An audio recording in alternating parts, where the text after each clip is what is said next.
অদম্য বাংলাদেশ টি-20 টুর্নামেন্টে দল ঘোষণার পর অনেকেই হয়তোবা ধরে নিয়েছেন লিটন কুমার নেতৃত্বাধীন যে দলটা ঘোষণা করেছে বাংলাদেশের একদম ন্যাশনাল টিম, সেটাই হয়তোবা চ্যাম্পিয়ন হবে যদি কোনো কারণে তারা চ্যাম্পিয়ন না হয়।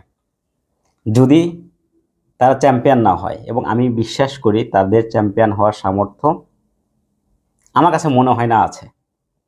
কারণ আমি এই বাংলাদেশের যে ন্যাশনাল টিমের স্কোয়াডটা ঘোষণা করেছিল বিশ্বকাপের আগে, এটা নিয়ে আমি খুব একটা আশাবাদী ছিলাম না। এমনিতেই আশাবাদী ছিলাম না, পরে আবার দেখলাম বাংলাদেশ টি-20 বিশ্বকাপ বিভিন্ন কারণে তারা খেলতে যাচ্ছে না।